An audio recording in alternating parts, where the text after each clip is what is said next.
हमारे साथ जुड़ रहे हैं खास मेहमान, उनसे आपका परिचय करा दूं। सरदार आरपी सिंह हमारे साथ इस चर्चा का हिस्सा होंगे। भारतीय जनता पार्टी की तरफ से चरण सिंह सापरा कांग्रेस की तरफ से इस चर्चा में हमारे साथ हैं। खालिद अब्दुल्ला नेता टीएमसी हमारे साथ इस चर्चा में जुड़ रहे हैं। गौतम लाहिरी वरिष्ठ पत्रकार हमारे साथ इस चर्चा का हिस्सा हैं। और इसके अलावा हम खास मेहमानों का भी इंतजार कर रहे हैं। दिलीप घोष भारतीय जनता पार्टी की तरफ से, हाल में कई आरोप लगे हैं तृणमूल कांग्रेस की ओर से उन पर, और अधीर रंजन चौधरी कांग्रेस की ओर से हमारे साथ जुड़ सकते हैं। जैसे ही वो जुड़ेंगे हम उनका रुख करेंगे, लेकिन सबसे पहले तो ये समझ लें कौन खुद को आज जबकि ये रेस शुरू हो गई कितनी मजबूत स्थिति में पाता है। सबसे पहले तो सापरा साहब आपसे समझ लूं, इस सब में आप कहां हैं चुनावों में?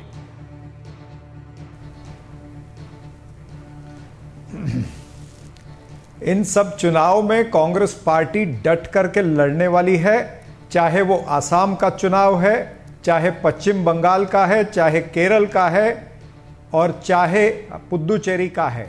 ये तमाम सारे चुनाव, तमिलनाडु का चुनाव, कांग्रेस पार्टी डट के लड़ेगी।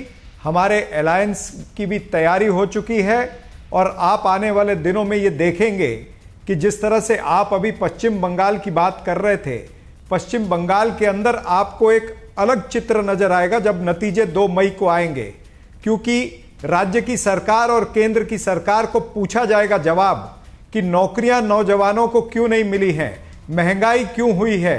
सत्ताधारी पक्ष से ये सवाल पूछे जाएंगे। ये कह रहे हैं कि इस सब के बीच जो एकमात्र कंफ्यूज्ड स्टेट समझ में आ रहा है वो कांग्रेस का समझ में आ रहा है तरीके में। एलडीएफ और यूडीएफ, वहां पर आप दोनों एक दूसरे से मुकाबिल हैं और यहां पर साथ में चलेंगे आप वेस्ट बंगाल में, ये कैसे होगा?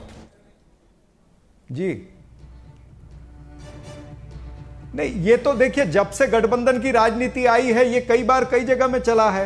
भारतीय जनता पार्टी और शिवसेना अगर महाराष्ट्र के अंदर गठबंधन में थे तो शिवसेना उत्तर प्रदेश में, बिहार में, गोवा में अलग से चुनाव लड़ रही थी। आप इसी तरह से अगर देखेंगे अगर जेडीयू बिहार के अंदर इकट्ठा है भारतीय जनता पार्टी के साथ है तो जेडीयू दूसरे राज्यों के अंदर दूसरे अलग से लड़ रही, बीजेपी के सामने लड़ी थी। मध्य प्रदेश के अंदर जेडीयू ने तो कांग्रेस पार्टी का भी समर्थन करा था। तो ये जब से गठबंधन की राजनीति हुई है तो ये state wise, state to state ये किस्से बनते हैं, तो वही दृश्य आपको यहां पर नजर आ रहा है। ठीक है, ये गठबंधन की राजनीति का एक रूप है, लेकिन क्या ऐसा वाकई है? क्योंकि लेफ्ट खासतौर से ये कहा जाता है कि एक ऐसी पार्टी है जो आइडियोलॉजी के हिसाब से चलते हैं। वामपंथी अपनी आइडियोलॉजी को अपने दिल के सबसे करीब रखकर चलते हैं। फिक्र आपकी, सोमवार से शुक्रवार रात 9 बजे सिर्फ TV9 भारतवर्ष पर।